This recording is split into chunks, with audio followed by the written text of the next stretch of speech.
in a southern Indian Ocean. As every hour goes by, the search area gets bigger and bigger.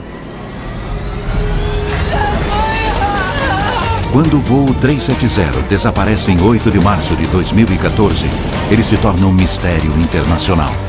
Não é aceitável que um avião cheio de passageiros desapareça. O mundo não pode tolerar isso. Como uma aeronave de última geração com 239 tripulantes e passageiros pode desaparecer? O voo 370 pode virar um navio médio celeste do século XXI. Nothing's ruled out over the mysterious loss of a Malaysian airliner. O caso põe em dúvida tudo o que sabemos sobre a tecnologia de aviação moderna e expõe lacunas perturbadoras de comunicação e segurança. Nós vamos ter que pensar de uma forma inovadora para lidar com esse tipo de situação. Nós reunimos alguns dos maiores especialistas em viagens aéreas do mundo para investigar 10 problemas básicos que podem explicar o desaparecimento do voo 370.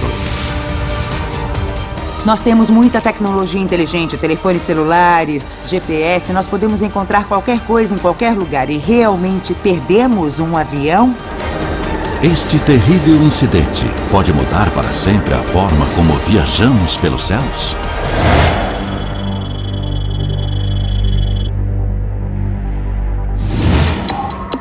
O Aeroporto Internacional de Kuala Lumpur é um dos maiores e mais movimentados da Ásia. Como em outros centros da aviação mundial, centenas de voos decolam daqui diariamente. Em 7 de março de 2014, poucas horas antes do horário de partida, 227 passageiros fazem o check-in para o voo 370. Após um voo noturno, eles devem chegar a Pequim às 6 da manhã. Primeiro, os passageiros passam pela segurança do aeroporto. Enquanto seus documentos são conferidos e sua bagagem escaneada, o Boeing 777 é preparado para a decolagem. Os 12 tripulantes do voo 370 se apresentam para o trabalho e se dirigem ao avião. Eles também passam pela segurança.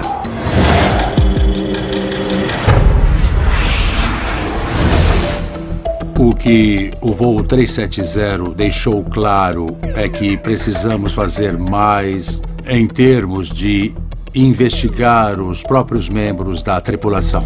Nestas imagens de circuito interno, o capitão Zahari Ahmed Shah e seu copiloto Farik Abdul Hamid são vistos passando por um detector de metais antes de embarcar. O jeito mais fácil de burlar a segurança e prejudicar um voo é usando a tripulação. Ninguém checa a tripulação. Em muitos países, os pilotos são investigados apenas ao serem contratados pelas companhias aéreas. Na hora do embarque, eles passam direto pelo detector. A imagem mostra o capitão passando pelo detector. Depois, o oficial de segurança dá um passo à frente, dá um tapinha no peito dele e o deixa passar.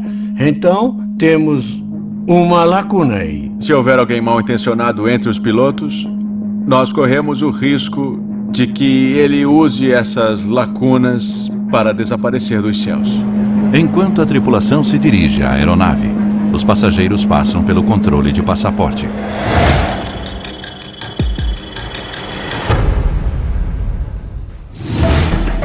Dois dos passageiros prestes a embarcar no voo 370 estão viajando com passaportes roubados e não são detidos.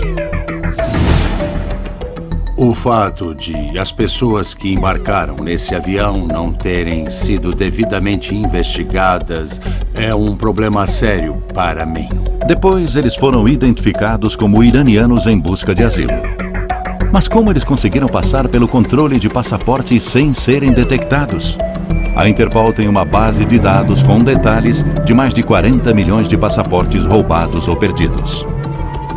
Todos os países que contribuem com a Interpol, e eles são cerca de 160, têm acesso à base de dados. Mas, infelizmente, os países não são obrigados a consultar essa base de dados. Na verdade, a maioria dos países, incluindo a Malásia, não a usam regularmente para vetar os passageiros.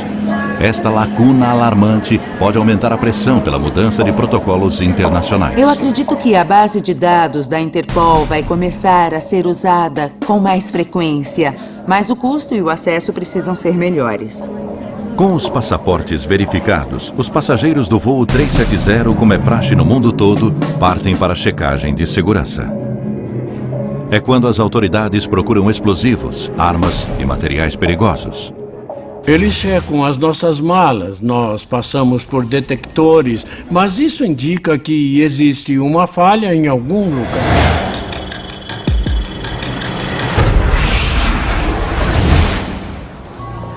Desde o 11 de setembro, o escaneamento corporal e de bagagem se tornou obrigatório em aeroportos do mundo todo. Mas o processo não é tão meticuloso quanto pensamos. A nossa bagagem de mão nem sempre recebe a atenção adequada. Depois de 1 hora na fila, nós achamos que a segurança é alta. Mas cada escaneamento individual deve levar aproximadamente de 12 a 15 segundos. Uma pessoa fica sentada na máquina de checagem das malas e ela vê uma imagem a cada 8 segundos. Eu não conheço ninguém capaz de realmente checar o que tem em uma mala em 8 segundos. Existem fraquezas por causa de problemas fundamentais. Por exemplo, nós não temos equipamentos capazes de encontrar explosivos na bagagem de mão. Pode até haver um explosivo, mas ele vai parecer um salame ou um pedaço de queijo. Mais de uma década após o 11 de setembro, os protocolos de segurança parecem rígidos, mas ainda existem fraquezas fundamentais no mundo da aviação, especialmente no que diz respeito à tecnologia e ao seu uso. Nós gostaríamos que a tecnologia da segurança aeronáutica chegasse ao ponto em que o erro humano fosse removido da equação, ao ponto em que não dependêssemos das decisões de uma única pessoa que faz a revista e escaneia a bagagem despachada ou de mão. Identificar ameaças antes do embarque é a forma mais eficiente de garantir a segurança. Novas tecnologias estão sendo desenvolvidas para identificar quem está viajando, o que há na bagagem e o estado de espírito dos passageiros e tripulantes. Métodos inovadores de detecção estão sendo usados em aeroportos do mundo inteiro, muitos deles baseados na ciência biométrica e no reconhecimento facial 3D. E há novos sistemas criados para impedir que substâncias perigosas ou explosivas entrem no avião. Nós podemos melhorar a tecnologia de escaneamento da bagagem despachada ou da bagagem de mão com sofisticados algoritmos da máquina de raio-x capazes de detectar a presença de um dispositivo explosivo e nos alertar imediatamente. Embora nenhuma evidência ligue os tripulantes ao desaparecimento do voo 370, o caso levanta questões sobre a necessidade de avaliá-los regularmente. Novas tecnologias e inovações se baseiam em indicadores fisiológicos e psicológicos. É o sistema que verifica a sua identidade pelo movimento dos seus olhos. Também pode dizer se você está bêbado, se tem um problema, ou se você está ansioso. Nós temos que saber se, no mínimo, o piloto, o copiloto e o comissário de bordo não estão sendo coagidos ao entrar na cabine de comando. Com a avaliação comportamental, o nervosismo, o suor e outros sinais podem indicar se uma pessoa tem más intenções. Boa parte dessa tecnologia ainda está no futuro. E para muitas autoridades aéreas ao redor do mundo, é simplesmente uma questão de custo-benefício. O que acaba atrasando o aprimoramento das tecnologias modernas nos países em desenvolvimento é o custo. Quase todos os equipamentos são caros demais, tanto em termos de aquisição quanto de manutenção, assim como o treinamento do pessoal que vai lidar com eles. É preciso mais cooperação internacional. É necessário compartilhar essa tecnologia. Nós temos que levar esses avanços tecnológicos dos países desenvolvidos para os países em desenvolvimento. Com as checagens de segurança completas, o voo é liberado para decolagem à 00:40. O Boeing 777 deixa a pista do aeroporto de Kuala Lumpur pela última vez. Primeiro, o avião é liberado para decolagem e quem faz isso é o controlador na torre. Então a aeronave inicia o voo e assim que o controlador garante que ela não está na rota de outros aviões, ele entrega a aeronave para o controle de área. Esse processo é uma rotina que se repete o tempo inteiro, todos os dias. O controlador de voo vai identificar o avião, vai colocá-lo em altitude de cruzeiro, em sua rota correta, o mais rápido possível. Por isso, há uma série de transmissões entre o controlador e o piloto. A caminho de Pequim, o voo 370 cruzará o espaço aéreo do Vietnã. Existem protocolos para a transferência de um voo do controle de tráfego aéreo de um país para o de outro. Ao sair de uma zona, o piloto recebe informações sobre a frequência de rádio da próxima zona. Ele faz contato e avisa a zona seguinte, onde ele está e que está prestes a entrar nela. O controle de tráfego aéreo malaio dá instruções ao voo 370 para a próxima zona de voo sobre o Vietnã. O procedimento normal seria dar boa noite ao controle de tráfego aéreo malaio e, literalmente, no momento seguinte, dar bom dia ao Vietnã. A instrução foi dada e foi confirmada. Boa noite, Malaysia 370. E depois, silêncio. A transferência de controle de tráfego aéreo incompleta é o problema seguinte na sequência de eventos.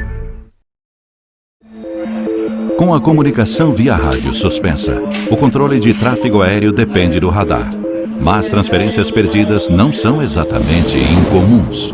A gente pode estar no meio de uma conversa sobre a navegação, alguma outra coisa, e perceber que esqueceu de fazer contato. Acontece. Obviamente não deveria, mas acontece. Mas o chamado buraco negro entre controles de tráfego aéreo internacionais fornece uma oportunidade perfeita para quem tem intenções sinistras. Se o seu plano é fazer o avião desaparecer, esse pode ser um bom ponto de partida. Você tem uns 5 minutos de vantagem antes que uma investigação séria comece a acontecer. Mais preocupação. 2 minutos após as últimas palavras do voo 370, o dispositivo de monitoramento de radar do avião, seu transponder, para de funcionar. Com 20 mil aviões no ar a qualquer momento, os transponders são a principal ferramenta de rastreamento do controle de tráfego aéreo. Um transponder é um dispositivo na aeronave que funciona por estímulo. Assim que ele recebe certas ondas de radar, de um radar em terra, ele acorda. O radar transmite uma pergunta que diz basicamente quem é você. E o transponder responde com uma mensagem digital dizendo sou eu, estou aqui. E dependendo da complexidade do sistema no avião, ele pode enviar mais informações sobre a aeronave, sua altitude e posição. Sem o transponder, o voo 370 corre sério risco de colidir com outra aeronave. A principal razão por que nós fazemos esse controle é por causa do tráfego aéreo, para evitar uma colisão entre aeronaves e garantir que cada uma ocupe seu espaço. Sobrevoando o Mar da China Meridional, a aeronave não envia sinais de rádio e seu transponder não aparece nas telas de radar. O controle de tráfego aéreo vietnamita aguarda a entrada do avião em seu espaço aéreo. Mas a contar de 00:21, eles não veem nem ouvem o voo 370. Quando um avião desaparece da tela do radar e cessa a comunicação, o controle de tráfego aéreo fica inconformado. Cego, sem o transponder, o controle de tráfego aéreo não faz ideia de que o Boeing 777 saiu de curso, indo para o oeste na direção totalmente oposta. A frequência de desaparecimentos de aeronaves é realmente muito baixa. Mas isso já aconteceu com consequências devastadoras no 11 de setembro, quando os sequestradores assumiram o controle. A primeira coisa que fizeram foi silenciar a aeronave. Eles desligaram o transponder e cessaram a comunicação via rádio.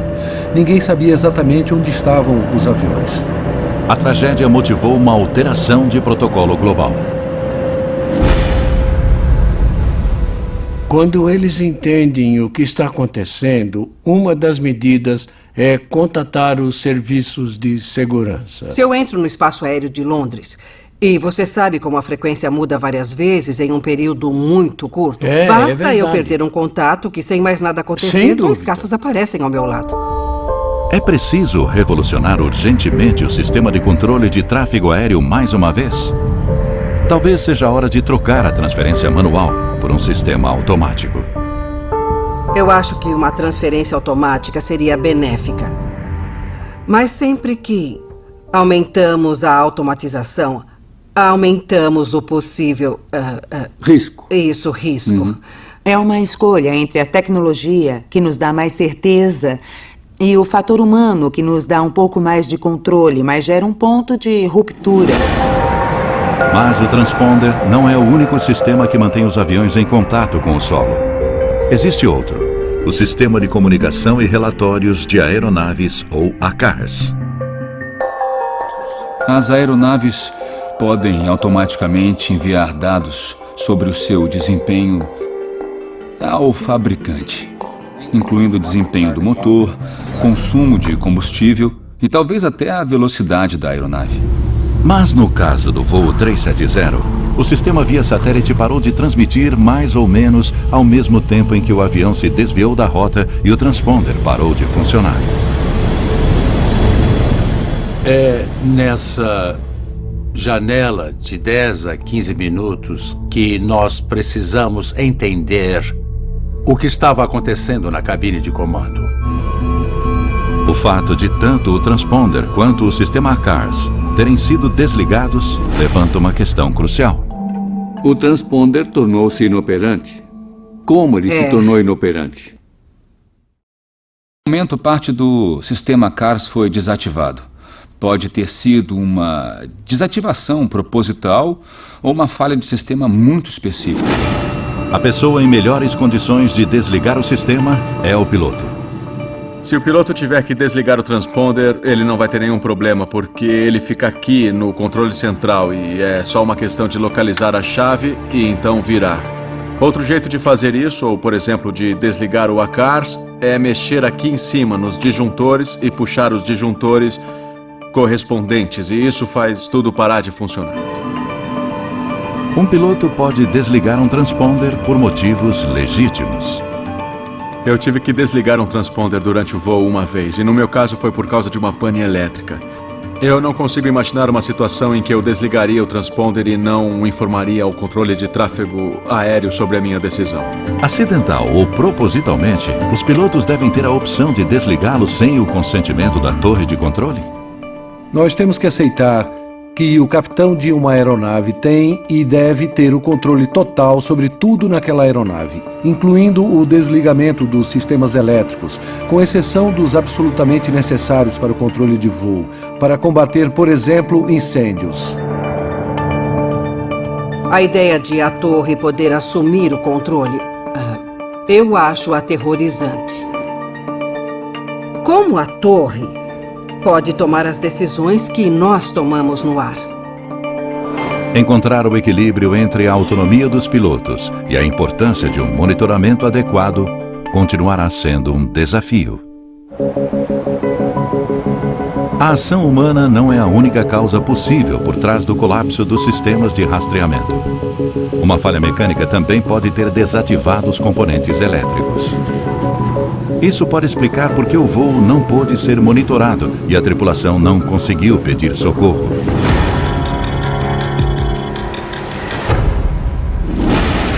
O Boeing 777 está em operação há 20 anos e tem um dos melhores históricos de segurança entre as aeronaves comerciais. O 777 é uma aeronave muito segura. Existem mais de 1.000 em operação e o número de acidentes é baixíssimo. Mas existem precedentes de falhas mecânicas. Em 2008, combustível congelado levou ao pouso forçado de um 777 no aeroporto de Heathrow, em Londres.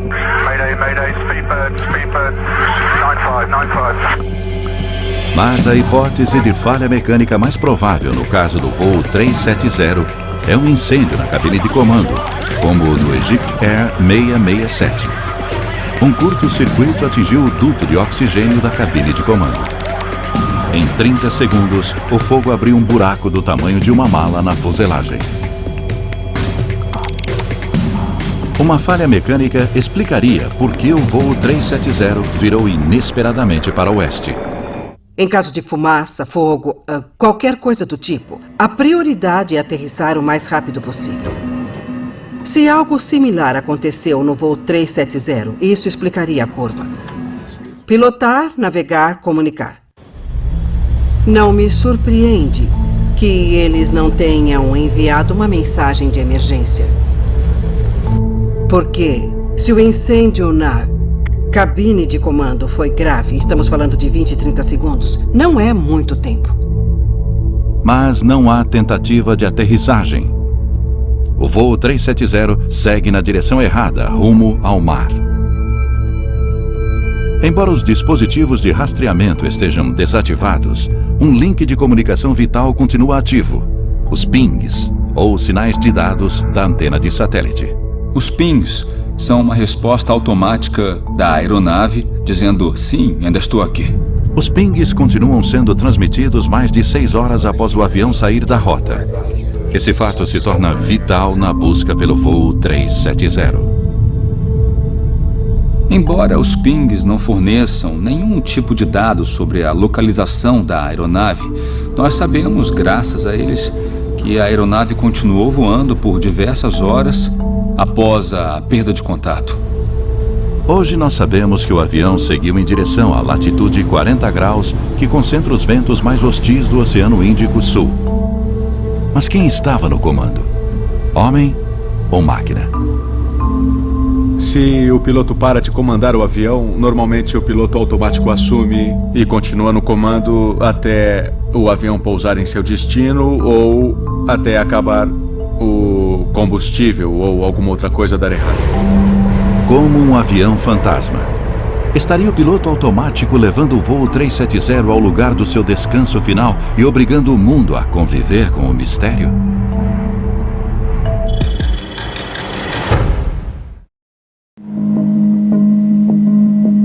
O voo 370 sai de curso e parte rumo à vastidão do Oceano Índico.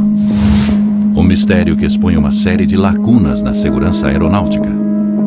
Em terra firme, o mundo acorda com a notícia urgente de que há um avião desaparecido.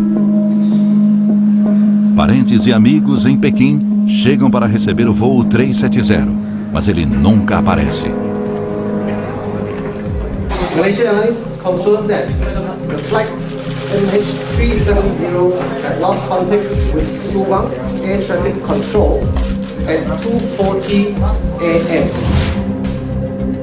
Com o nível de combustível perigosamente baixo, às 8h11 da manhã, o avião envia seu último sinal de satélite automático, ou PING. O transponder foi desativado há mais de 7 horas. E o controle de tráfego aéreo malaio ouviu o copiloto pela última vez 6 horas atrás. Um avião passar um período tão grande sem um monitoramento é algo muito raro.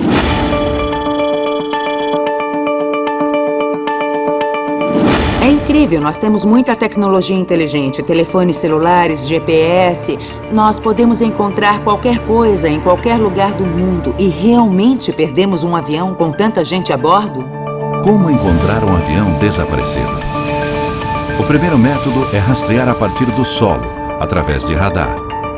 Uma lacuna fundamental é a nossa dependência de tecnologias limitadas. O radar existe desde a Segunda Guerra Mundial. Ele exige uma estação em terra por perto e sai de alcance a algumas centenas de quilômetros da costa. O voo 370 desaparece das telas de radar do controle de tráfego aéreo quando seu transponder é desativado, menos de 1 hora após a decolagem. E apenas 2 minutos após o copiloto dar boa noite. Os radares primários das Forças Armadas, que não dependem de transponders, ainda conseguem monitorar o avião. Mas depois de 90 minutos, eles também o perdem. O radar primário tem limitações. Ele deve ter um alcance de 150, 200 quilômetros na altitude em que o avião estava, então ele tem um valor limitado. O radar da aeronáutica malaia registra um objeto não identificado, provavelmente o voo MH370, em um ponto ao sul de Phuket. Os registros do radar também confirmam que o avião virou para o oeste. O maior obstáculo é a falta de estações terrestres. Então nós cobrimos algumas centenas de quilômetros a partir da costa, mas na verdade não cobrimos vastas áreas do mar para onde esse avião parece ter ido. Então, quando o voo 370 desaparece de todos os radares, alguém continua observando? Nesse caso, quem?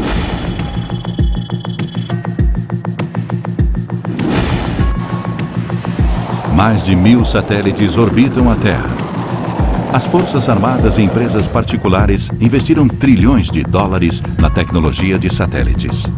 Alguns deles registram imagens a centenas de quilômetros, distinguindo objetos com meio metro de comprimento. Sem dúvida, o avião deve ter sido avistado. A grande maioria dos satélites de imagem é de órbita baixa, a poucas centenas de quilômetros de altitude, e se move muito rápido. Então, capturar a imagem a partir de um satélite de algo na superfície da Terra é como passar por uma rua de carro, olhando através de binóculos e tentar ler os números de todas as casas. Nações como a Rússia e os Estados Unidos podem ter escolhido não divulgar dados confidenciais de satélite que poderiam revelar suas capacidades militares. Uma questão interessante é em que fase das buscas as capacidades militares nacionais passaram a ser utilizadas. Quando um satélite é encarregado de ajudar na busca ao voo 370, pode significar que as capacidades dele não estarão disponíveis para outros assuntos de alta prioridade. A Malásia pediu que outros países compartilhassem dados de radar e satélite potencialmente sensíveis. As Forças Armadas Americanas têm alguns satélites dedicados ao monitoramento de mísseis, mas eles se baseiam em padrões de calor. E uma aeronave em pleno voo não gera calor o bastante. Se houvesse uma grande explosão, esses satélites provavelmente teriam identificado. Mas oficiais americanos dizem que esses sistemas não detectaram nada que indicasse algo como uma grande explosão, o que leva ao mistério do que pode ter acontecido. O Exército pode estar ajudando nos bastidores, mas a questão da segurança nacional sempre vai deixar lacunas na inteligência que é compartilhada. Com poucos fatos sólidos à mão, os malaios precisam desesperadamente de informações e da colaboração de seus vizinhos e da comunidade internacional. Nas primeiras etapas da investigação, tivemos muitas informações conflitantes. E a mudança da área de busca levou a uma grande perda de tempo. A operação de busca em terra firme é prejudicada pela falta de informações. Não há um diálogo eficaz entre países e autoridades aeronáuticas, impedindo que surja uma visão geral do incidente. Foi crise, atrás de crise, atrás de crise. E sem nenhum gerenciamento dessa crise. As informações sobre o paradeiro da aeronave nos estágios iniciais talvez devessem ter sido filtradas em um nível bem mais alto por uma autoridade bem maior. Uma informação vem à tona graças à operadora de satélites britânica Inmarsat. Os dados de satélite dos pings da aeronave. Mas eles são ignorados, talvez até ser tarde demais. Na perda deste avião, vimos que os países não se comunicaram direito e tempo foi perdido. Existem protocolos para desastres internacionais, mas as circunstâncias do desaparecimento do voo 370 são únicas. Para uma busca em águas internacionais, a nação afetada pode invocar a Carta Internacional sobre o Espaço e as Grandes Catástrofes, que prevê a ajuda de países como a China e os Estados Unidos. Os membros disponibilizam um ou mais de seus satélites para coletar imagens da área especificada e as fornecem ao país que invocou a carta. No entanto, a carta não estipula exatamente como darão a assistência. E cabe aos países fazer todo esse trabalho. É provável que possamos melhorar muito a colaboração entre diversas organizações e países que possuem capacidades diferentes, especialmente em termos de imagem de satélite e telecomunicações. Os protocolos existem, mas as nações envolvidas precisam se comunicar com mais rapidez e eficiência. Parece que o mistério não resolvido do voo 370 pode levar os países a buscar uma abordagem padronizada e talvez uma entidade superior realmente global possa começar a surgir e nós precisamos dela. Enquanto o mundo vasculhava o mar da China Meridional em busca do voo 370, em Londres, os técnicos da Inmarsat decidiram tentar localizar o avião analisando os pings, ou dados enviados ao satélite. O sistema continuou emitindo os pings para a rede.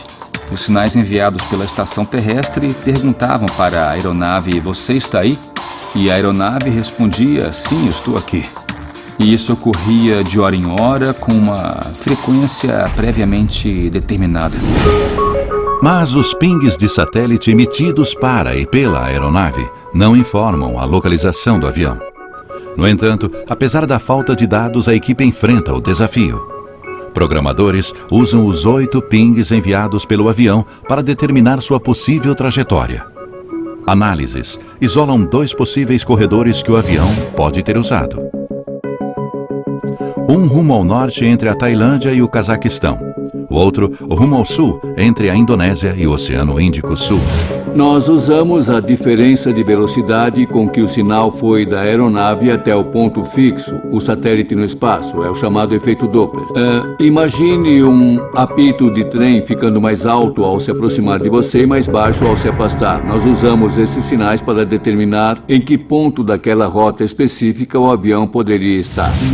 A equipe foi um passo além, criando algoritmos complexos para analisar as trajetórias de diversos voos de 777 da Malaysia Airlines rumo a Pequim. Ao fazer isso, eles puderam deduzir a rota mais provável para o avião, o Corredor Sul.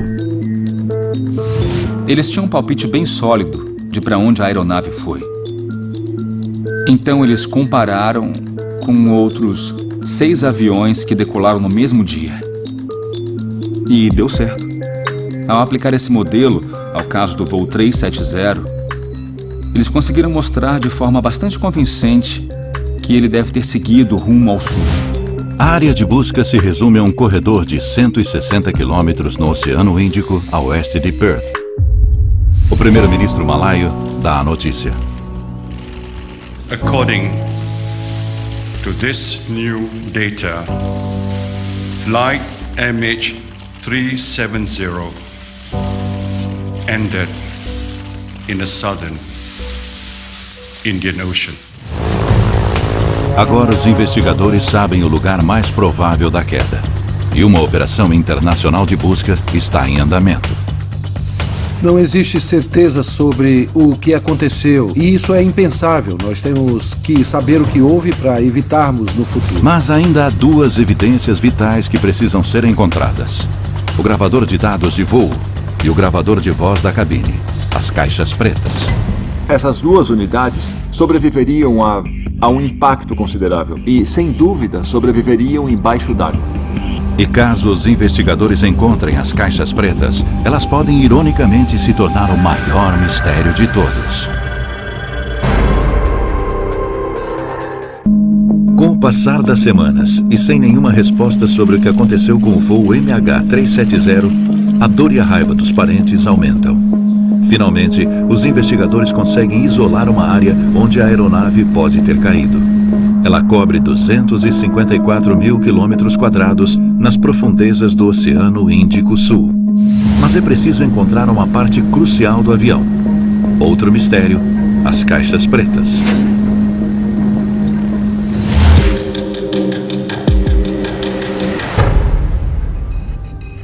Depois de identificar um campo de destroços, temos que encontrar as caixas pretas, os 2 dispositivos de gravação. A questão é, o que eles podem nos dizer?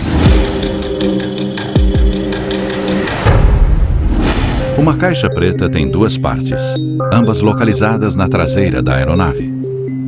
O gravador de voz da cabine registra vozes e sons de 4 microfones espalhados pelo painel. Já o gravador de dados de voo registra dados de vários sensores ao longo da aeronave. Em algo como o Boeing 777, cerca de 1.500 parâmetros seriam registrados. Ele grava velocidade, altitude, despressurização da cabine, uma vasta gama de parâmetros. As caixas pretas são equipadas com um sinalizador submarino que é ativado pelo contato com a água salgada. Ele emite um ping, um sinal parecido com uma batida cardíaca para dizer eu estou aqui. A equipe de busca, então, precisa localizar este sinal e ele tem um alcance bem curto, apenas alguns quilômetros. Mas o voo 370 expôs uma falha no projeto da caixa preta. A fraqueza é que elas são difíceis de encontrar, especialmente em uma queda no mar. Foi uma das coisas que nós vimos no voo 370. No momento, a lei só exige que a bateria do localizador submarino dure 30 dias. Foi aprovada uma mudança para que ela dure 90 dias, e isso está ocorrendo lentamente. Outra falha fatal da caixa preta é que mesmo que seja encontrado, o gravador de voz não deve revelar o que aconteceu na cabine de comando quando o avião mudou de curso. Uma das desvantagens do gravador de voz é que ele só tem uma duração de 2 horas. E isso não é o suficiente. Nós podemos ter perdido o evento que causou o problema, porque depois ele grava por cima. Com o tempo se esgotando, a busca pelo voo 370 continua.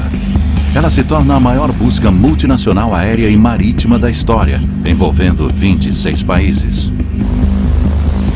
Eu acho que o comandante da Marinha Australiana fez o melhor comentário sobre isso. Alguém perguntou se era como procurar uma agulha no palheiro. Ele disse, ainda estamos procurando o palheiro, imagina a agulha. É. Com a esperança diminuindo, 4 semanas após o desaparecimento do voo 370, surge a notícia de que barcos chineses e australianos detectaram sinais que podem estar vindo da caixa preta. British, Australian and US teams are using sonar and listening devices to try and capture pings emitted by the device.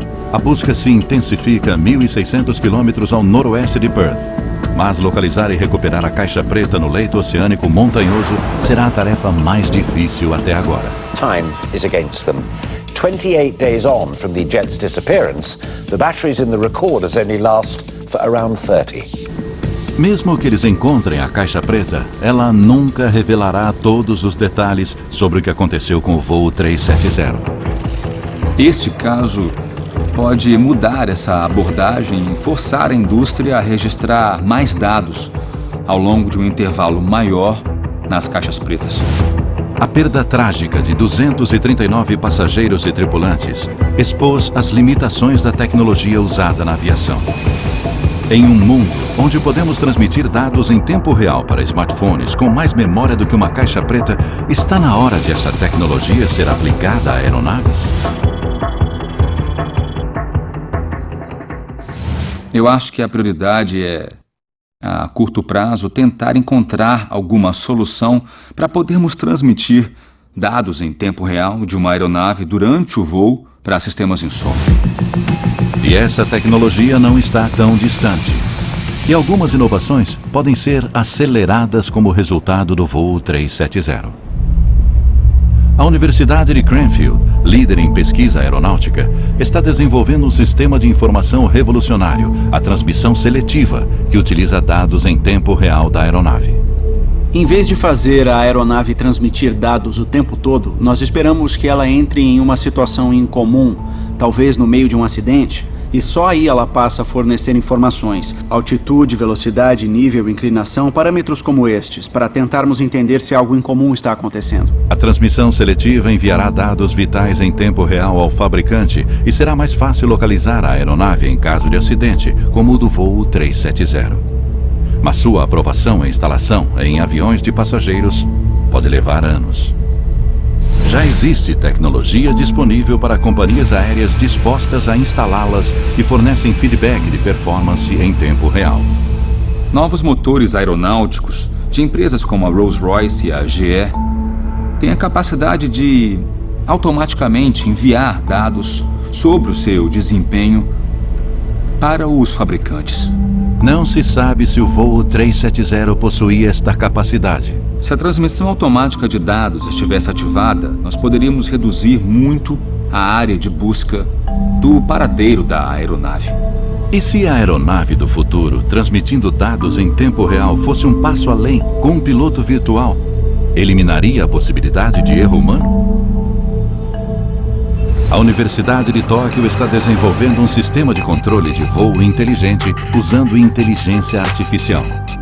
O principal motivo para a queda de aeronaves é o fator humano, o erro humano. E acho que precisamos desenvolver um sistema totalmente automático sem a intervenção de um piloto. Quando o piloto não pode controlar a aeronave totalmente em caso de falta de oxigênio ou de terrorismo, por exemplo, a torre pode assumir o comando para uma aeronave descontrolada ou desgovernada aterrissar em segurança. Enquanto os cientistas buscam respostas inovadoras para as questões levantadas pelo voo 370, podem surgir soluções de tecnologia sendo desenvolvidas para atender a demanda dos passageiros pelo mesmo acesso à internet que eles possuem em terra. A hiperconectividade nos céus está prestes a se tornar realidade com a Global Express. Nós estamos preparando o lançamento de 3 satélites de órbita geoestacionária que vão orbitar a Terra a 38 mil quilômetros e fornecerão cobertura em todo o planeta. Isso promete revolucionar a viagem aérea e tudo o que sabemos sobre a conexão com a rede. Você vai poder levar o seu próprio dispositivo a bordo do avião, seja ele um laptop, um tablet ou um smartphone, e se conectar a uma rede sem fio instalada na aeronave. E assistir TV e se conectar à internet com a mesma velocidade que consegue ter no solo. Eu acho que com o voo 370 estamos vendo que vivemos num mundo voltado para o conforto dos passageiros, para os sistemas de entretenimento, para a satisfação das empresas, e isso deixa claro que estamos priorizando todas essas coisas em detrimento da segurança de todos a bordo. Embora a hiperconectividade e a transmissão de dados em tempo real possam fechar algumas das lacunas tecnológicas atuais, os cientistas já estão pensando no futuro. A 6ª geração de satélites só vai ser lançada na década de 2020. Mas ela já está sendo planejada. A cabine de comando, os serviços de segurança, a comunicação com os pilotos, a comunicação com o solo, o monitoramento da saúde da aeronave. Tudo isso vai contribuir para atingir um novo patamar.